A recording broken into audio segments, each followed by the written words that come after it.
Hello, Internet, and welcome to Nobodies, the horror content podcast where we clean up the ugly things so you don't have to. Our bi-weekly show features two hosts and rotating guest content experts tackling the nitty-gritty complex horror topics with the hope of making the genre more approachable for frequent flyers and newbies alike. The goal of this show is to highlight diverse voices and perspectives in horror. This is your reminder that there may be discourse on this show that will challenge the way you look at the genre. So let's get ready to get ugly. I'm the ghost with the blog, Lonely, and I'm joined by my co-host and partner in crime. It's Suzie, aka Projectile Varmint. And I don't know if you can even believe this, but on the date of the recording, my blog is about to turn 3 years old. Can you believe that? Lonely Horror Club is officially 3 years old. That's amazing. That's like a huge accomplishment. It's kind of crazy thinking about it because I don't want to be like, my life has changed so much since I started writing horror reviews on the internet. But I think about it and, you know, I never would have thought that this is where I'd be in 3 years, you know, talking about horror movies on a podcast and, you know, still talking to the same, 2,000 people on Instagram. It's kind of crazy. And I think about all the cool people that I've met and how I never would have met them. And you know, you haven't like really actually made it until your alter ego identity gets stolen, like mine did on Instagram. Oh, yeah. So hopefully anybody, I mean, this is not a real-time recording, but we did post on the Instagram, Suzie's Projectile Varmint was stolen. It was Projectile ___ Varmint _. So many underscores. And I was asking for money. Yeah, and she was asking for money, which I don't know what. I mean, that's not really uncharacteristic. No, that is uncharacteristic of me. But if you ever get asked for money by me and it's not me, just send it to the real me. Yeah, so in the show notes, we're going to include Suzie's Venmo.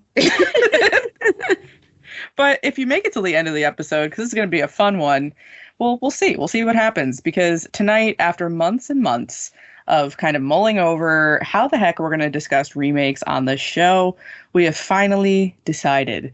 So after, almost 1.5 seasons of the show, we're always talking about, like, what the heck are we supposed to do with remakes and how do we talk about them? Because you can't just review a remake in a vacuum and act like it doesn't exist. So we're creating a new episode series that we are calling Remake Reframe.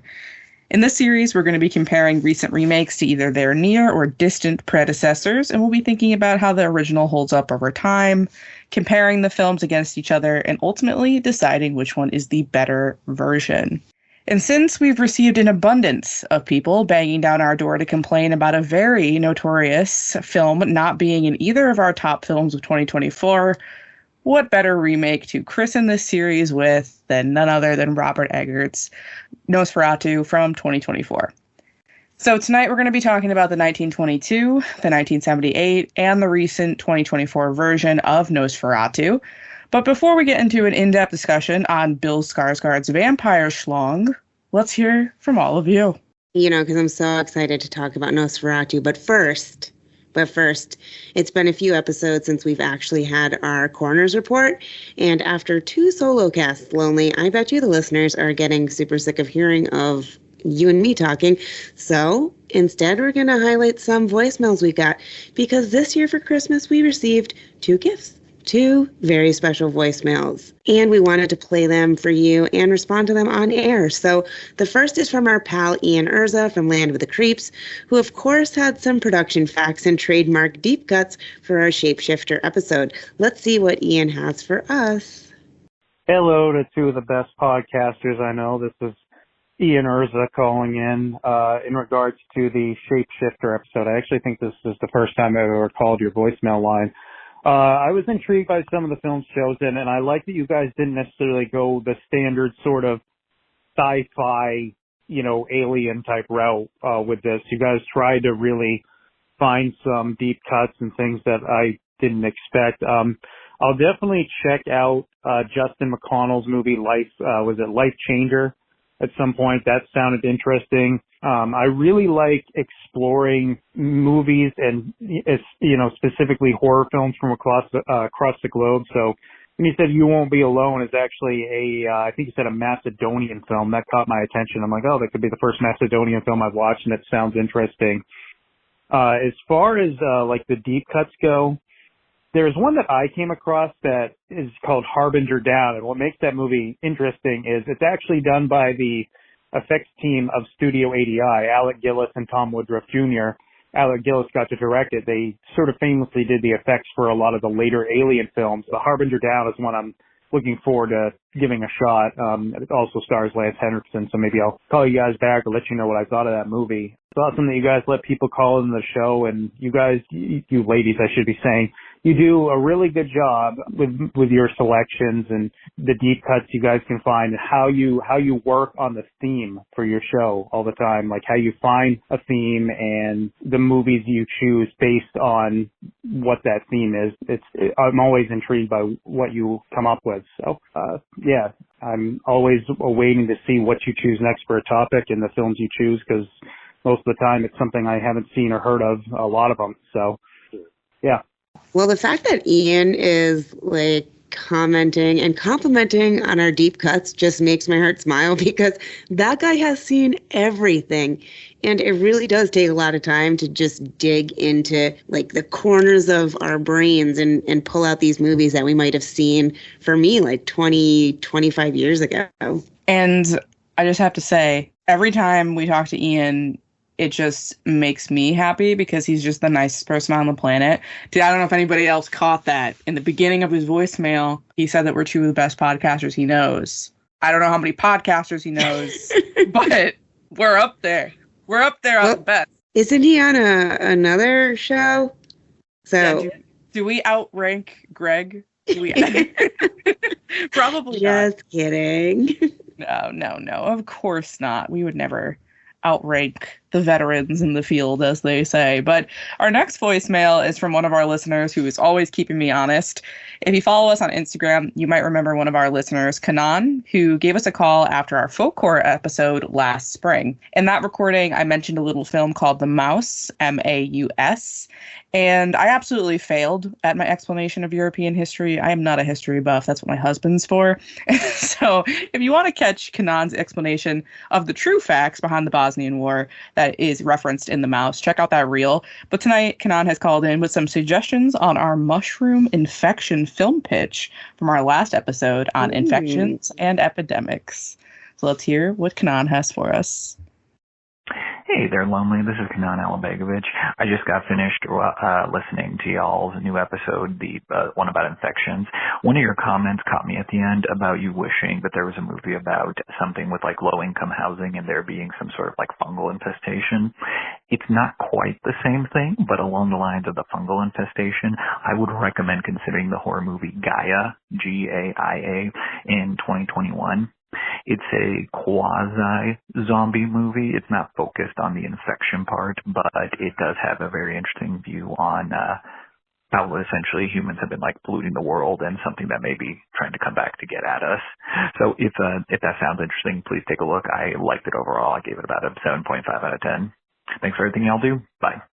So I've actually seen that movie. It is about a woman who's injured in the forest, and she has to go stay off the grid with some, I think they're survivalists, and the practical effects are amazing. I don't know if I'm going to agree with Kanan as it is like a must watch, because I feel like there's not a lot of dialogue in it, and there's a lot of time spent with just this woman and this father-son duo, and it is a commitment. We'll just say that. But the practical effects might make up for that. And are there mushrooms? Is there a mushroom infection of some kind? It almost, like the creature in it almost reminds me of like a better version of the Last of Us creature. Ooh, okay. I could get behind that. I mean, I can get behind trying most even quasi, zombie films. And I don't know. I want to give it a try. If somebody takes the effort to call in and tell us, I'm going to give it a try anyway. So I'll report back and see if I skew more towards Suzie or more towards Kanan. So if you want to talk to us here at No Bodies or comment on an episode, recommend a film, or maybe tell Lonely to do a little fact checking, you can call or text us at 617-431-4322. But now it's time to get into our first installment of our new series, Remake Reframe. I'm so excited. So this is our since this is our first go at this episode type of style, we wanted to get a few opening thoughts out of the way and basically around the whole concept of remakes as, part of the genre. So let's get into it and think about, what do you think qualifies a good remake, and are good remakes always true to their original? So what do you think, Suzie? What do you think qualifies a good remake, and do they have to always be true to the original? Okay, well then this is like a conversation caveat to that. Are we considering reimaginings remakes? I guess so. I mean, when I think of a remake, I think of a film that's trying to remake something that already exists. So I would say Rob Zombie's Halloween is a remake. Okay, because there's a lot of chatter about whether or not we're considering those like complete reboots. But I guess in the context of this series we're doing, those will be remakes. And my idea of a good remake is something that is not a shot-for-shot, complete like retelling of an original story. It's just using that as kind of, like where there's their jumping off point. I really can't stand movies that are, and we're going to talk about them later today, that are just like scene for scene, story for story, completely like the original, because what's the point? What about you? I agree. I think that if you're going to remake something, there has to be a pretty good reason, because there's no point making two copies of the same thing unless the first one is that bad. And in the case of a lot of remakes, at least in my experience, the remake's usually worse than the original. For, even if the original was bad, the remake's usually worse. Some caveats to this would be like Evil Dead. So I think it's a good place to start by saying, like, something that I think is a really perfect remake is the Evil Dead remake, which I think was remade in 2010. I have no idea. Yeah, it was around there. I think in what I like about the Evil Dead remake and what I like about remakes that I think are successful, you can tell that it's a remake. You can tell that it has an origin based in another film, but it's bringing something else to the table. It's refreshing something, whether it be new effects that are more current, or it adds lore or dimension to the story that makes it rewatchable. So that's what I think a good remake is. Or even modernizing it, like Evil Dead did. But then I'm thinking about, say, for instance, Nosferatu. Like, there's no way I would have ever reached for, the early 1900s version of this, because, like, that's just not even on my radar. I also wouldn't have ever sought out the 1970 version. So the fact that this Nosferatu is a remake doesn't even really seem like a remake to me, because I haven't seen the other two. I would have never seen the other two. Just like young horror fans that are coming into the genre probably never saw the old Evil Dead, so they've only saw the remake. So that's just another way to think of it. But I was listening to your point about the remakes are usually not very good, and the three that came to mind right away were the Carrie remake, the Invisible Man remake, and Salem's Lot. Just right away, I'm like, those didn't need to be made because they sucked. Yeah, absolutely. And the last caveat I'll add on this before we get into the films is, you made a point out modernization, and sometimes it works, sometimes it doesn't.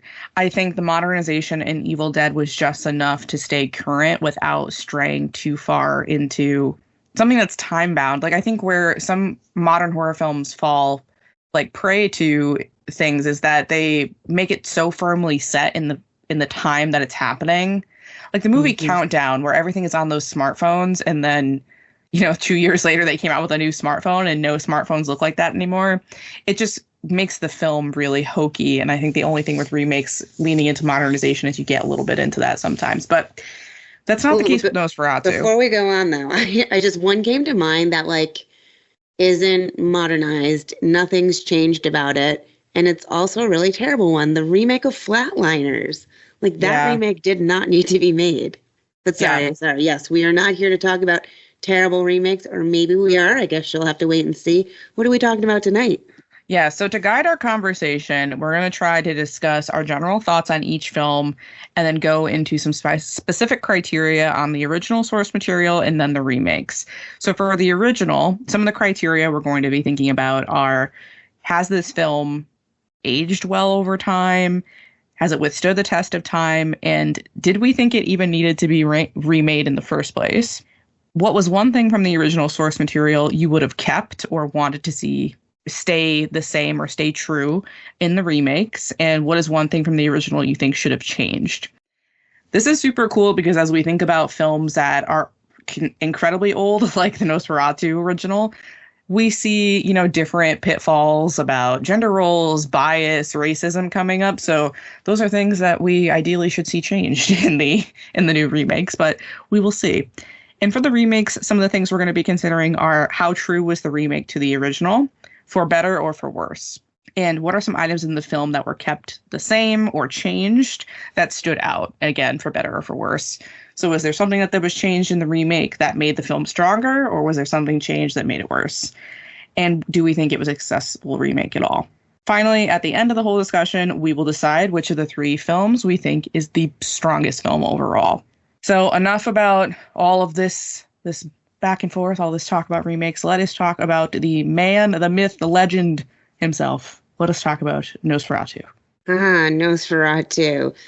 So we're going to talk about Nosferatu, A Symphony of Horror, and it's a 1922 silent German expressionist vampire film directed by F.W. Murnau. Murnau? Sounds right to me. All right. So this Nosferatu is an adaptation, and it's unauthorized, of Bram Stoker's 1897 novel Dracula. And from what I gathered during research, I guess the company couldn't get the rights to the original Bram Stoker's, so they kind of just copied most of the story and changed a little bit. Was that what you were finding too? Yeah, so I thought this is kind of really like punk rock in my humble opinion. So they wanted to remake Dracula, but they couldn't get the rights to it. So they just changed a couple things from the novel. Notably, Count Dracula is changed to Count Orlok. But even with several things changed, Bram Stoker's widow still sued over the copyright, ruled in her favor. And this was in the ye old times of the early 1900s. So they had to burn all the books. But However, you couldn't. They didn't, because we still have it. Yep. So some of the prints of Nosferatu, the actual film, still survived, and that is how we still see it today. And over time, it's become regarded as one of the most influential German films of all time, as well as the most influential horror films of all time. And some people even go as far to say that it has become a template for the genre. I don't know if I'll go that far, but we shall see. So, but did you know that the director of the original, his skull was stolen from his grave, I think like 10 years ago? No. Who would want that? Like, did they apparently steal it because... occultists, because they found wax. They found wax around the grave, so it must be those occultists. But did they steal it because he was the director of Nosferatu, or were they just looking for a skull? Well, they probably wanted his skull, because his skull was like the brain special. That thought up Nosferatu, but, I guess. No, stole the idea. So they stole his skull. Who knows? So we're talking about Nosferatu. 1922, vampire Count Orlok expresses interest in a new residence and real estate agent Hutter's wife. First of all, I think it's so confusing that we've got in the original Hutter's wife, and then we've got like Harker's, and that just keeps changing. But opening thoughts. I agree. I had so much trouble keeping track. Like, that's one thing that's consistent across these three stories, is that I had so much trouble keeping track of the names. And I will say, I have seen this before. Many, many eons ago, I watched this original film. So if anybody hasn't seen this, it is a silent film. Most versions that we can access nowadays do have an orchestra overlay, which is why it's called a symphony of horror, because there's, a full string, brass, whatever happening in the background here. But I realized about 10 minutes into this film that I have been confusing in my brain the Bela Lugosi's Dracula and Nosferatu my entire life. Like, I knew that they weren't the same film, but the similarity in the stories, like, I was like waiting for Van Helsing to like show up at the castle, and I'm like, oh wait, that's not this story at all. So I kept getting confused, but I'll say one more thing and then I'm going to turn it over to you because I want you to start. When I was watching TikToks about this, when Nosferatu, the new one, was released, there was all these teenagers who were like, you don't need to see the 1922 version because it's old and boring. And I was like, these children, they're not respecting the culture. And I will say, after rewatching it, it is old. I guess I'm a child too. And it is boring. So what are your opening thoughts on Nosferatu 1922? I'm alive now in 2025. Like, there's nothing about me that is going to enjoy a movie from so long ago because life is completely different. Film is completely different. And I think you need to be alive at the time that was created to enjoy it a lot. I mean, some people might enjoy it, but for me, I felt like the characters were so overly exaggerated, and I understand that they had to do that because you don't have the nuances of like lighting and sound and dialogue. So you need to exaggerate things, but it just seemed like really silly to me. And the guy that sold the houses, that made Hawker, whatever, go off to find Count Orlok, he just seemed like a parody of himself. The eyebrows, everything. So I feel like there was just way too much extra.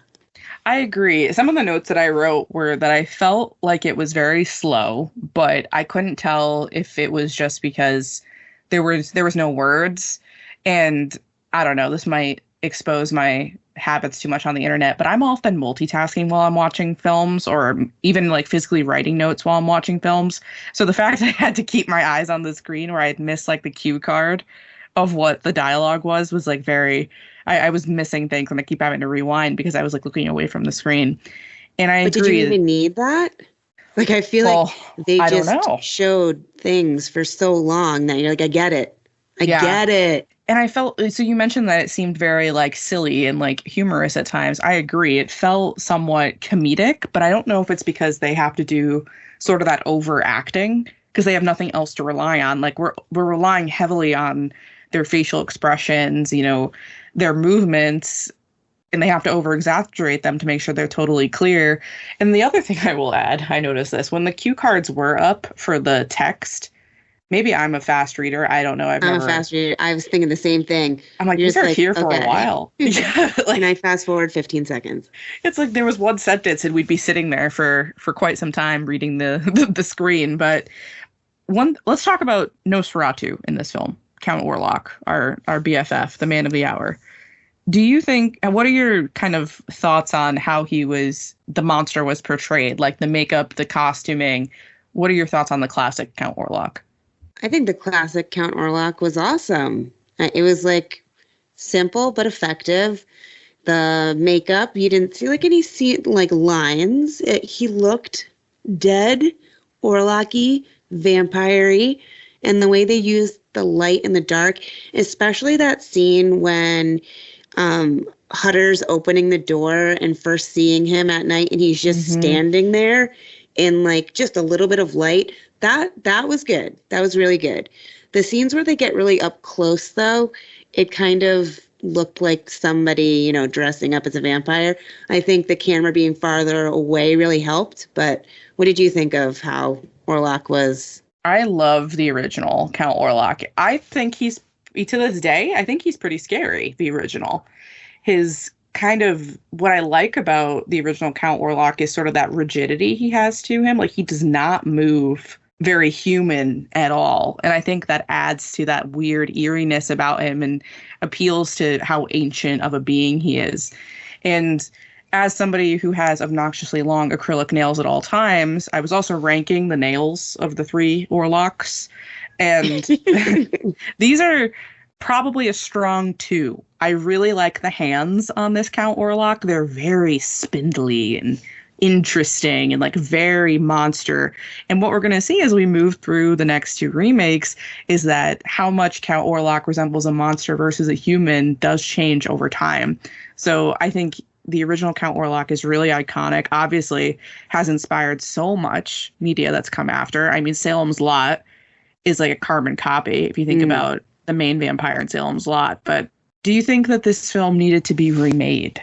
Well, that gets back to my point of if it wasn't remade, would either of us have, well, you said you had seen it, but I don't think I would have ever reached for this. So I think, And yes. I agree too. Not only, and I'll preface by saying the only reason I have seen this is because, again, this is Nosferatu, the original, is really attributed to the orchestra piece attached to it. And both my brother-in-law and my father-in-law are brass musicians. They play the trombone. So we've seen the Philharmonic in this family. So they knew of Nosferatu because of the symphony. But I would say it did need to be remade because, like you were mentioning, Suzie, we're so far from 1922. Like, we're over 100 years away from 1922. This was really in desperate need of a refresh, especially of how, because it's so important to the genre, it needed to become accessible to what the genre is now. So I think this was actually a really good example of something that could have been remade. And I think we're both clear that maybe it hasn't aged the best. But I also feel like these films are kind of in the category of their own. Like, it's hard to talk about how a silent black and white film has aged because a lot of the way the film was made was dependent on when it was made. Well, one thing I did like about the original was that cool little vignette around all the shots. I think that added to, like, you know, you are removed from it watching this happen, and you're definitely like a viewer, a voyeur. It's a stylistic choice, and I think if we think about some films that tried to do this in more recent times, like I think Pearl tried to do this, it just doesn't look authentic anymore. No. Because I don't think it is. Go ahead. One thing I would change is I feel like this movie had build up, and when we finally get back to, you know, where Hutter was and his life before, the movie just ends. There's not a lot going on when Orlok gets back to, is it Germany? Were they in Germany? So, yeah, Germany is where they end up. That's where he buys the house, yeah. So when he gets there, it's like all of a sudden the movie's over. Yeah, and then, so this will go into what are some things about the film that we wished would be changed in the future remakes. And I'll say, I think it's funny asking what would be changed when we know the next two films and whether or not they're going to change. But my biggest critique of all of these three films is we spend way too much fucking time worrying about this boat. There's like too much time on the boat. I know, and there's so much time on the boat. And if you are intrigued by this boat, I will offer you the film The Last Voyage of the Demeter, which has been highly criticized, but I think it's a pretty decent film.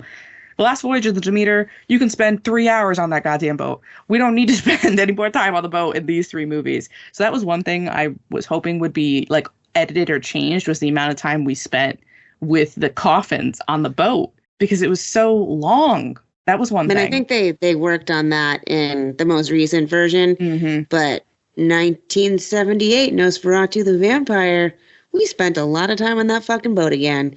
Yeah, so this rendition is pretty much the same. Count Dracula moves from Transylvania to Wismar, spreading the Black Plague across the land. Only a woman pure of heart can bring an end of his reign of terror. So my opening thoughts of this movie were, it just seemed like it lacked a budget because the costuming was so off. The scenery didn't seem to match the time. The background staging was just horrendous. And it just felt very 70s, not 1800s. It felt like a movie that was trying to be 1800s, but you could just see the 70s oozing out of it. It wasn't a period piece, but it was a sleepy little film. What do you think? So this is where my bias for this era of film really starts to come out, because when I think about some of the folk horror films that I love the most, they're all from this era. So they all have that weird glowy color scheme Crispy. To them. So when I looked at the color, I thought it was gorgeous. Like, my notes, I have that it was a beautiful color, but it was in such a deep contrast to the gothic vibe of the story, especially if you have seen the most recent Nosferatu. That is a dark film. There's like no color in that film whatsoever. Whereas this remake, the 1978 version, I would say it's majority white. There's a lot of white space, white sky, white walls. The clothing is very pale. There's a lot of blues, greens, light yellows. It's very interesting to think about for a gothic story. But it was also very saturated. Her clothing didn't seem to be like old 1800s garb. It seemed to be like pink and red and rosy, and her cheeks were very rosy. Her lips were very rosy. It just seemed off to me. It felt like almost whimsigoth, like whimsical was what it was going for, but I don't really know. That doesn't track though with the vibe of the movie. Oh, it doesn't. 100%. Like that is not when Yeah. When they set out to make Nosferatu in 1922, they were not like, we're looking for whimsy in the hills of Transylvania. Give us whimsy. Count Orlok is giving whimsy. But what I thought was so interesting, so I had never seen this version until we sat down to write this episode, and I had no interest in seeing it. Like, there was nothing drawing me to it. And I found it, dare I say, the most interesting of the three films. Keyword is interesting, not critically good or critically bad. Just interesting, because it is the closest rendition to actually Dracula. And doing the research for this film, I found out that the reason why it resembles Dracula so much is because by this point, Bram Stoker's Dracula had become public domain. So they could use the language, use the names, use the characters without any, risk of copyright. So Count Orlok does not exist in the 1978 version. He is Count Dracula. And our friend, the real estate agent who sends Jonathan out to, sell this house, his name is literally Renfield. So when we're in the prison or the mental asylum dealing with his crazy antics and they called him Renfield, I was like, oh my God, like deja vu, like this is legit. And the wife's friend is named Mina, and Mina again is a name from Dracula. But the main girl in this is called Lucy. So I don't know if I missed something in Bram Stoker's Dracula, but I don't know where Lucy came from. I don't know either. But speaking of Lucy Harker, who is played by Isabelle Adjani, who we're going to talk about, I think, in a couple of weeks. But I think she was the best wife out of all three of them. Agreed. This was like a powerhouse of a character, especially for, this is like such a true Gothic heroine, because obviously in 1922, there's not a lot of characterization happening. There's a very particular style of characterization that happens in the 2024 version, but in this one, she's, dare I say, kind of a badass. Like, her husband goes missing, he comes back, life's falling apart, like, they don't have the wealth that he was promised, he just has the plague, and she was like, fuck this, I'm gonna handle this, and she does all the research, she goes off on her own, and finds the solution, and gets done. And one of the things that stood out the most is there's the scene when, Count Orlok visits her, or in this case, Count Dracula, the first visit where he's talking to her.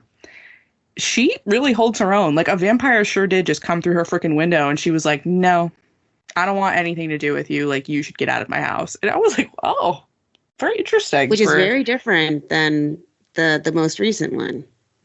Yeah, she's like a very strong, dominant character. And I think a lot of that has to do with the actress, because when we see her in Possession, like she's a powerhouse, that actress. So I think a lot of that has to do with her. I feel like the other actors in this film were really taking from the original, like this overacting, this like overexpression, this overexuberance, and they didn't get it. It didn't work. She got it, and it really makes sense. And I think her acting carried the entire film, and it almost made the other characters seem a little, I don't want to say silly, but just like not like fully immersed in their characters. So let's talk about Count Orlok and or Count Dracula in this film. So I will say, I'm going to save it till the end, which one was my least favorite. But what stood out to me about this Count Orlok is that he is the most human appearing of the three, and he is definitely the least scary. He's very, like, pitiful, and the lips. He just looks like, he seems like I would see him on the street and not be that weirded out. I'd be like, oh, that's just a unique looking person. I didn't think he was very scary at all. He has very nice nails. These are nail number 1. He ranks for the best nails out of the 3 Count Orloks. But what are your impressions of the costuming and the the makeup on this monster. All right. Well, his lips. So my 6-year-old daughter like licks her lips incessantly in the winter. So she gets like these red chapped lips like all over. You know, you see the kids walking around with just like gigantic red chapped lips. That's what he looked like. And he almost looked like the Sheen version of the original because the teeth just seemed a little bit off and the whiteness of his face just seemed like makeup rather than dead. I don't know. I am going to say this is my least favorite. And he didn't do much with his eyes. His eyes looked like vacant almost when the original, like his eyes and his eyebrows really emoted the expression. And this one just was like, I'm playing Orlok. So I think this film, out of the two remakes, strays the farthest from the original. Would you agree? Or would you say it's about the same? Especially the ending. Yeah, the ending's fucking weird. Let's talk about the ending. Because I thought the ending was freaking weird. I didn't think it needed to happen. And also it negates the entire vampirism lore. Yeah, completely. Because Hutter, is he Hutter in this? Is that what his name is? Parker, Hutter, whatever. Jonathan, whatever his last name is. Okay, Jonathan. Ends up standing in a corner with like, is it salt, dust, powder around him? And he is a vampire, but yet he's standing there with like vampire teeth and the sun is coming in and he's like, go fetch me my horse. So like, was he a vampire?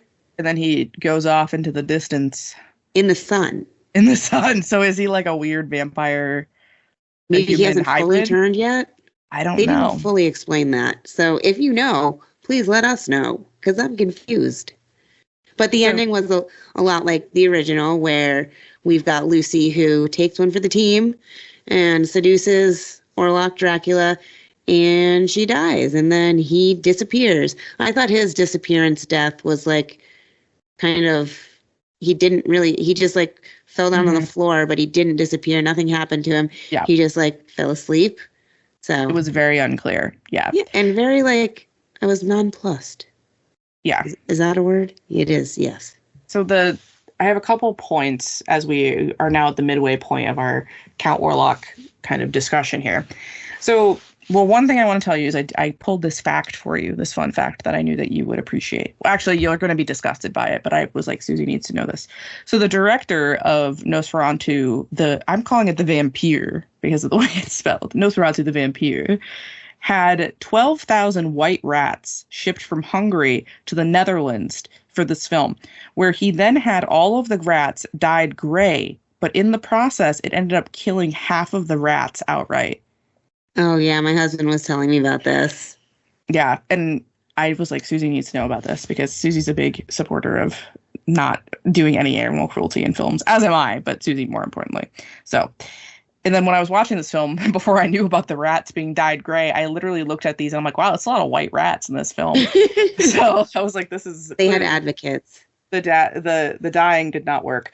But even though this is kind of the farthest from the source material, this is the first inkling of this sexual tension, sexual innuendo that exists between Count Orlok and our leading lady, in this case, Lucy.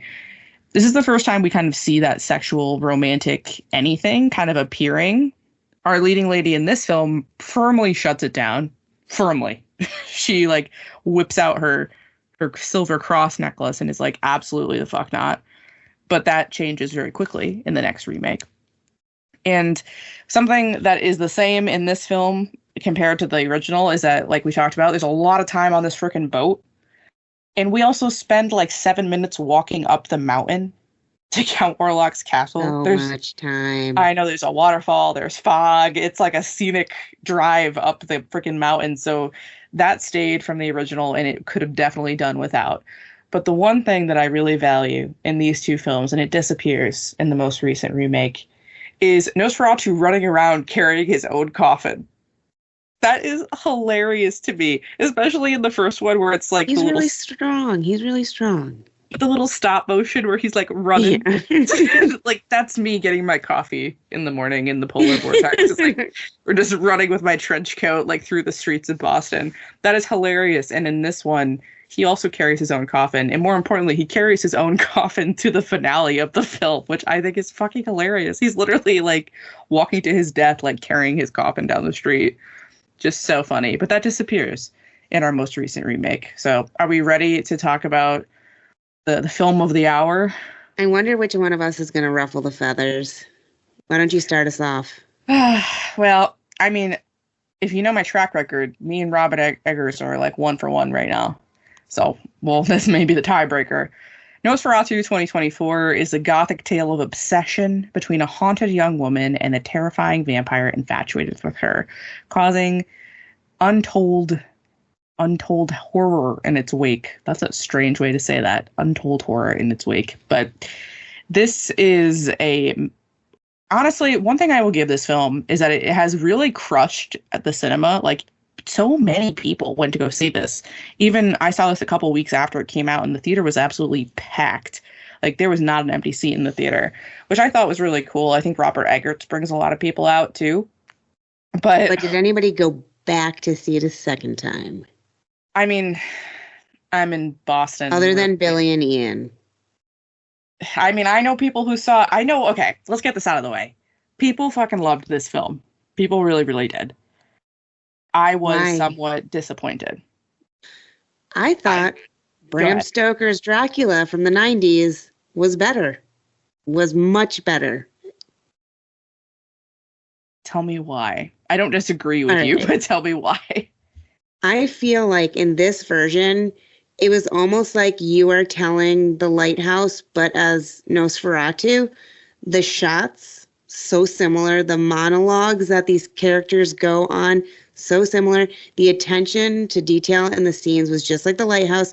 You've got the use of the light and dark and the shadows, the unrelenting oppressive feeling, the distorted perspective. I'm like, this is The Lighthouse, but it's Nosferatu. And it makes sense because it's the same cinematographer that Eggers uses for all his films. But at what point are you really doing anything different in like the storytelling other than like what we've seen in the originals and then what we already saw in Bram Stoker's, which I thought was like edgier and grittier and more fun. This just seemed like drowning in like artistry. What did you think? So I think especially your last point, you really hit it on the head, which is, this is something I say a lot about kind of the art house films that come out nowadays, is that it's hard to argue that these aren't beautiful films. We can talk a lot about like the validity of the story and whether or not the storytelling is successful. But objectively, Nosferatu is a gorgeous film. Honestly, probably one of the most gorgeous horror films I've seen ever. It's aesthetically gorgeous. The color, the framing, some of these shots are truly just like magnificent shots. When Jonathan arrives at Nosferatu's castle and just the shot of like the mountains in the background and he's standing there in the top hat with like the rolling fog. Very, very cool. Very, very gothic. I think one thing that Eggers did really well is that he really did nail that gothic, the true gothic romantic vibe, and not gothic romance in like loving people, romance as in like an architecture and like an era of literature. And I think he got that really well. But I think you're so right in that this is probably more similar to The Lighthouse. Like if there was a spectrum of like how approachable the films are, I would say like the most approachable would be The Witch, then this one, then The Lighthouse. And the reason why I put this one in the middle is because this also has some form of Old English.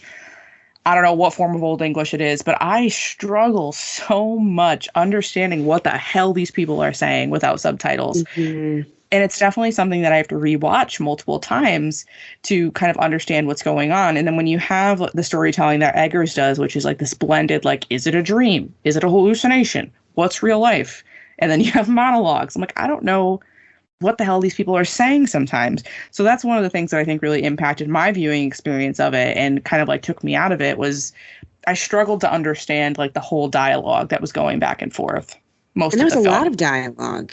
There was. This movie was over 2 hours long, and they went into the storyline of the friend Anna and her husband, and they went into that like almost too much, but then like not enough for me to care about what happened to her or her kids or him. So I don't know like what went wrong there, because I guess the friend Anna just seemed like super blah. Maybe it was the way she was written, or that's how her acting was, but I was not drawn in by that storyline whatsoever. So I was going to save this towards the end of the conversation, but let's just go into it right now because you brought up Anna and the husband and all of this. So one of the biggest strays away from the original source material in this remake is that there is some sort of pre-existing relationship between the main leading lady, Ellen, and Nosferatu. It is confirmed there was something going on. In Gothic language, she says that she called to him and he answered. So they were, I don't know, there was something going on. They had an interaction when she was younger. That's what I was taking from it. No? Yeah, I mean, I guess so. Like that she wanted. That she wanted, yes. So there's some kind of sexual relationship going on between Count Orlok and Ellen that pre-exists the events of the film. That's the biggest stray, like from the source material. So what we have in Nosferatu, this version, is this interesting commentary on both misogyny and feminine sexuality. So I've seen two takes on this film, and I want to share them both with you, and I want you to tell me like what you think of them, because it's been such an interesting discourse. So some people are saying that, you know, if you look at this film and you're like, oh my God, Count Orlok actually really loved Ellen. There was something true going on there. They had something going. You are siding with misogyny because that, like, it was something that she had to turn to because society told her that she wasn't good enough. And then going to your point about Anna and her husband, if you think that what, you know, her husband does, which is necrophilia, later on in the film is like twistedly romantic, like you're siding with misogyny because all he wanted from his wife was her body throughout the entirety of the film. So there's that kind of take on it, that all the men in the story are a symbol of that misogyny and the very stereotypical gender roles that existed during the time that this film is set.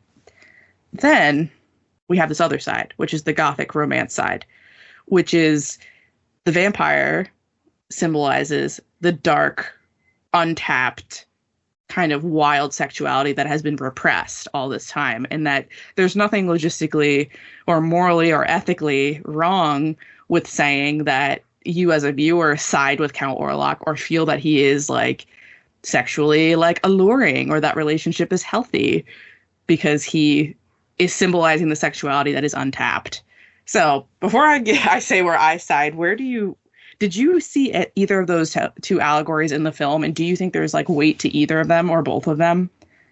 Well, looking at this being a Robert Eggers film and thinking about the lighthouse and the sexuality in that and how that was kind of a subtext and, you know, symbolic undertone in that, I could definitely see that people would think that. Did I think that? No. I'm leaning more towards the, you know, Orlok representing more of like the taboo sexual side that women aren't supposed to want or have or need or desire. And then that like torn between what I want and what I think I should want. And her husband representing what she should want. Because you see her going back and forth in this film, like wanting Orlok. And whether or not it's like she's acting possessed, and some could say that like love possesses you and makes you do stupid things, but I don't know. I don't want to believe that it's so. I don't know, actually, because I think like Eggers probably wants us all to think the first one. So this is why so at the date of the recording, right now, I have not written a full review for Nosferatu yet. One of that being, I was kind of disappointed in the film. I think I was waiting for the hype to die down so I could put out my very lackluster opinion on it and keep it rolling, because this is not a 5-star film in my opinion. I'm teetering somewhere between a 3 and a 4, probably a 3. But I also don't know where to kind of sit in this discourse, because I think one of the things that's happening here is that there are a lot of people consuming the film that maybe haven't also consumed a lot of Gothic literature. And that dark, insidious kind of, you know, far from what the norm is when it comes to relationships is a core tenet of Gothic literature. Like if you look at Jane Eyre, you know, the work of the Bronte sisters, you look at Mary Shelley, like this idea of women using their desire and it being portrayed as something monstrous and devious and dark in Gothic literature is one of the ways that the genre represents itself. So I'm wondering if this is just, you know, horror being consumed by the masses and people just interpreting it away in that it wasn't supposed to land. Because I agree with you, Suzie. Like I saw it as, you know, this is a Victorian era film. And not Victorian era, but, you know, we're in the 1920s or whatever. They're repressed. Her husband fucking sucks. He doesn't listen to her. He didn't even, yeah. He doesn't listen to her. He doesn't give a shit about her. She's like, I'm having visions, and he's like, stop talking about them. You're fine. And then they put her in like they tighten her corset when she starts convulsing, which I think is funny. Make her more into a woman. You're not acting ladylike enough. So, I don't know. I skew that way. And I was talking to somebody else about this film who's not a horror fan, but is a literature fan. And she was like, I really think that Count Orlok truly loved her. And that's where I'm thinking too. What did we think about Lily Rose Depp, who plays Nina? I mean, give me Winona Ryder any day. I know. I thought, for what it was, for the whole cast of people, I don't think she was bad at all. I think it was fine. She was okay. The movie was okay. Yeah, everything was just very okay. I don't think she's a standout one way or another. There wasn't anything particularly bad about her performance. I mean, would I loved a little bit more mania and craziness? Yeah, sure. But I think she did what she had to do. I think Frederick was the standout for me. The friend. Yeah, Parker's I agree. Friend, or Hutter. A lot of people are saying that too, because a lot of people think he's the most attractive man in the film as well. With his mustache. I just thought he was the most dynamic. I thought his character was very interesting, and it was one we hadn't seen yet in the scope of the, you know, from the original and the remakes. We hadn't seen this character be really talked about, so it was something interesting to keep an eye on. And I kind of like his like descent into madness. I thought it was again very Gothic, very cool. Especially at the end before the things happen with his wife and his daughters, you can see he's like, I'm fucking done. Get out of my house. Everybody leave. Yeah, and he responds to the situation like what you would think a rational person would in this situation. Exactly. So let's talk about the elephant in the room, which is Bill Skarsgård's vampire prosthetic schlong. What do you think of this interpretation of Count Orlok? I think it was the best because I like the way they made his body, not even his face, just like how you could see his, like the bones in his back. He seemed like the most old for how old the vampire is supposed to be. And the fact that it was like unrecognizable Bill Skarsgård, kind of, I think I enjoyed that. If it had looked like Bill Skarsgård, I probably would have been like, oh, that's Bill Skarsgård. But it didn't seem like him at all. Did you get any Skarsgård looking at Orlok? No, not at all. But that also goes, so I'm very torn on this interpretation of Count Orlok. When they did all the marketing and talk about this film, they pushed really hard about the sexual aspect of this. So foolish, shame on me. I thought Count Orlok would be going to be hot. I thought he was going to be hot. I really did. I'm going to be honest. I thought he was going to be hot. Also, it's fucking Bill Skarsgård. So I thought maybe, he would be a little hot, but he's not at all. So what some of my critiques of the way we see Count Orlok on the screen, it's just, I feel like we don't really get to see him until the climax. And it's just, by then it's too freaking late. So when we first see him, you can't really see his face, and I know that's on purpose, but he has the giant fur coat on and the giant fur hat and these massive eyebrows. And they also gave Count Orlok a mustache, which I think was the nail in the coffin, all 11 coffins on the boat. All the nails in all those coffins was that fucking mustache. I think it looks horrid. It looks horrid on the character, in my humble opinion. It was giving me Penguin. Yes. From Batman. I don't know why. Literally, Dan, my husband, said the same thing. He was sitting next to me and he's like, why does that look like the Really? penguin? Oh my Yeah. gosh, okay. All right. Yeah, because one thing about my husband, he loves some Robert Eggers. He's the Lighthouse fanboy that lives in my home with me. He loves some Robert Eggers. When they announced this freaking film, he was like, we have to go see Nosferatu when we come back from the honeymoon. I'm like, okay, Dan. But anyway, I agree with you that I loved how old he looked. I loved how the skin looked decrepit and weird, almost like a mummy. But we don't see a lot of him. And then when we finally do, I know Bill Skarsgård has a full prosthetic on, but it felt CGI. Like when I looked at the skin, I felt like the overlay, whether it's the filtering they did on the shots, you just don't get to see the full breadth of that freaking prosthetic that he's wearing, in my opinion. I did like the size of him. I think it was really cool to make him very large in comparison to the people. Like he does look very monstrous.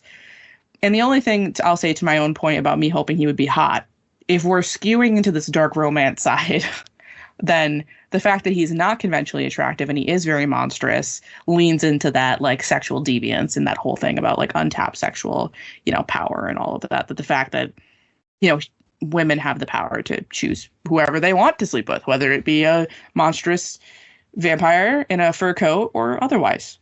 But I mean, this is better than his take on The Crow earlier this year, but I was let down by Count Orlok. I really was. If I were to rank my Count Orloks, I would say the original is my favorite, followed by this one, and then the 1978 version. So those are my thoughts on Count Orlok. But what do you think about the ending of this film? So there is we have a sex scene in this film. What were your thoughts on the ending? It was like, I thought it was just like the original, but modernized with the sexuality.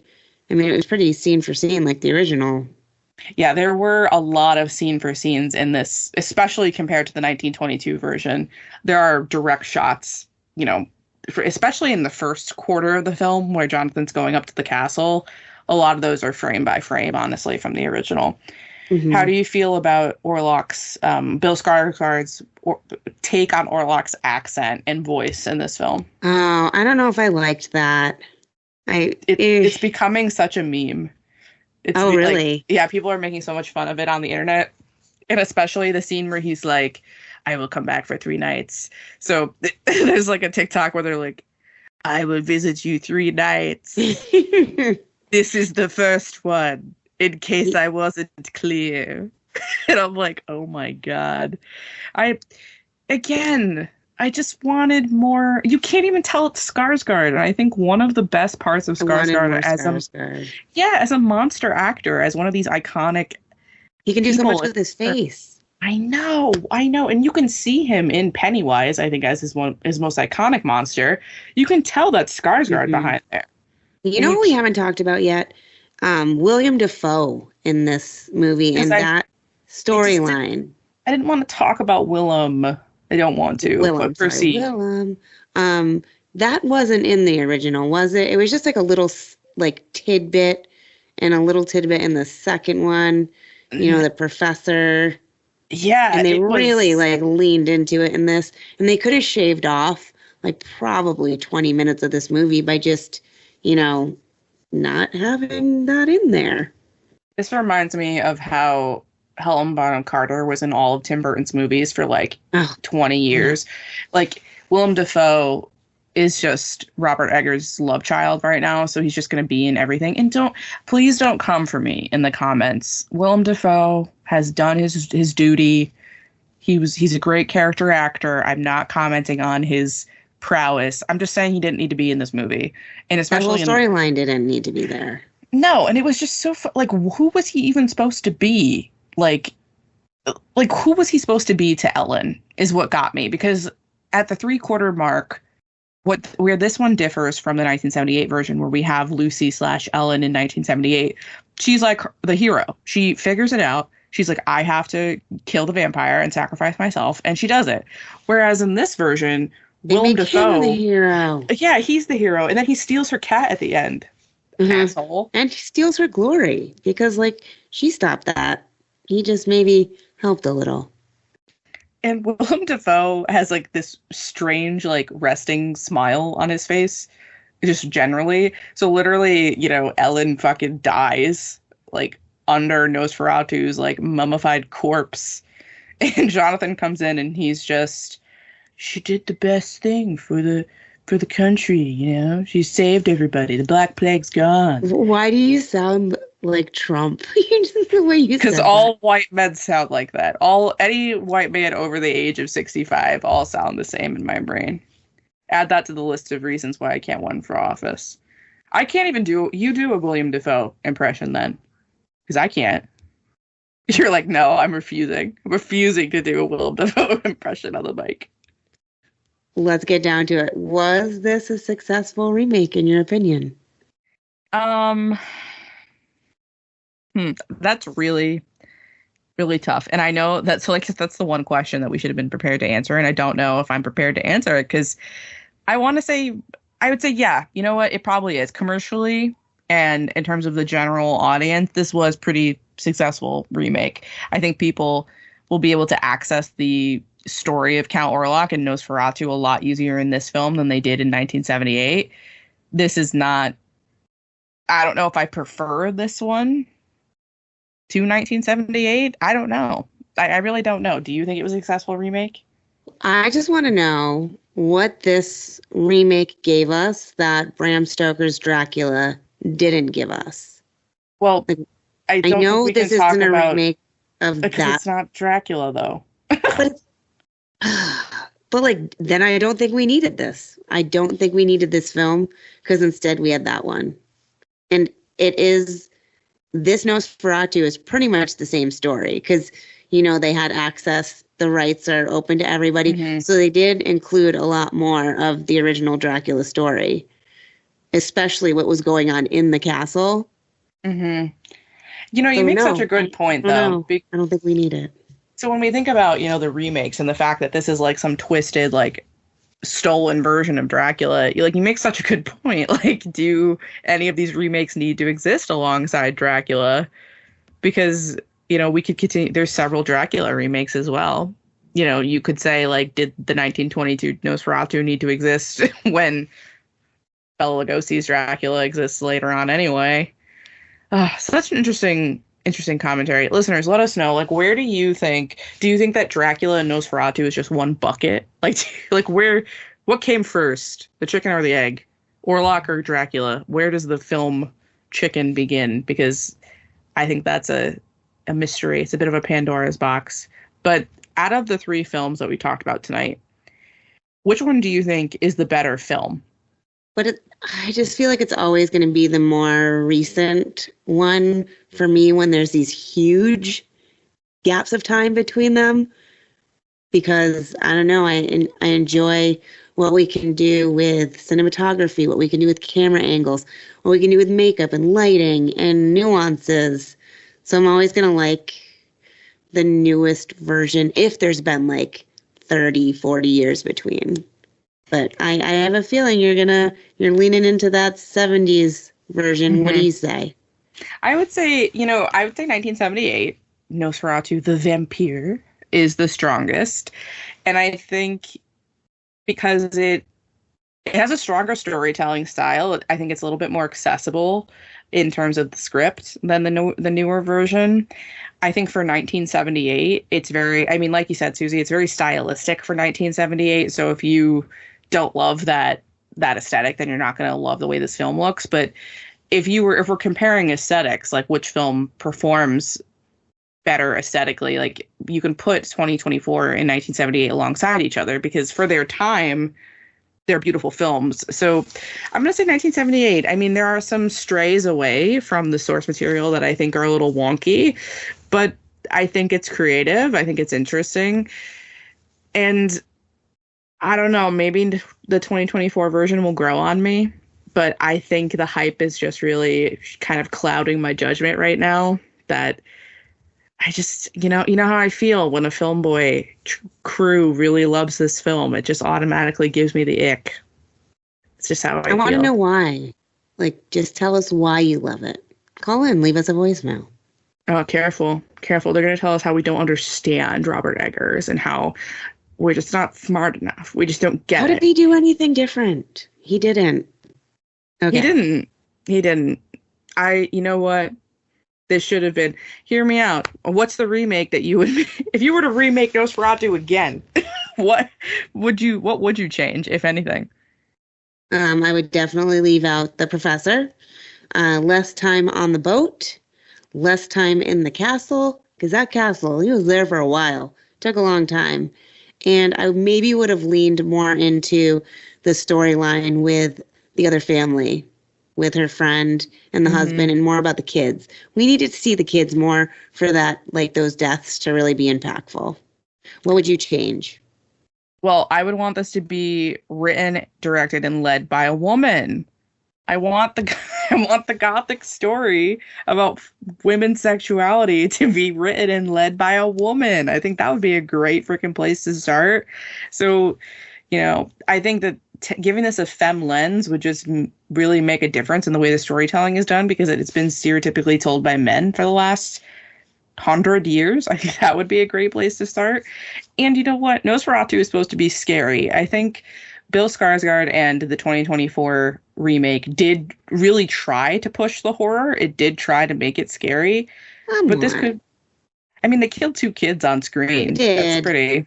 But if you watch the trailer, this was like marketed and advertised as like a horror movie.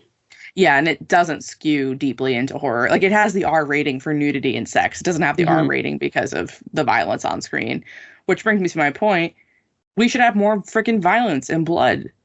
Like, this is a century It's a vampire! Blood! Yeah, blood. There should be blood all over the freaking walls. We should be, people's arms should be ripped off. There should be blood in people's teeth and mouths. And like they did in Bram Stoker's Dracula, just saying. From 1992.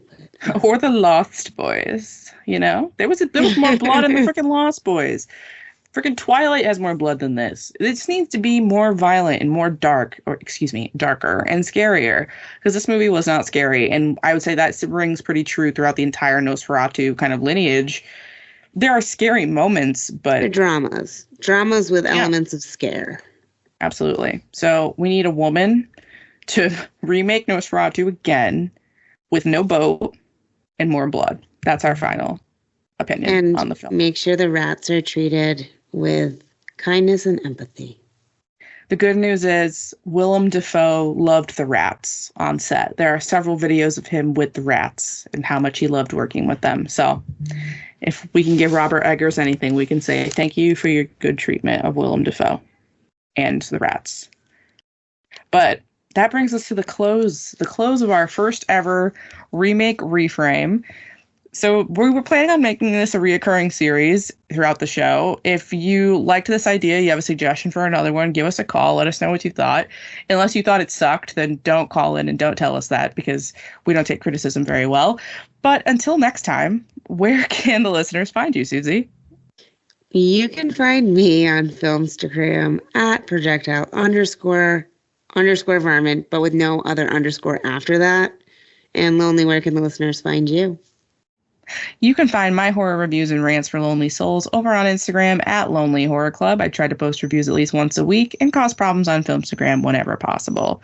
You can also find my writing on my website, lonelyhorrorclub.com.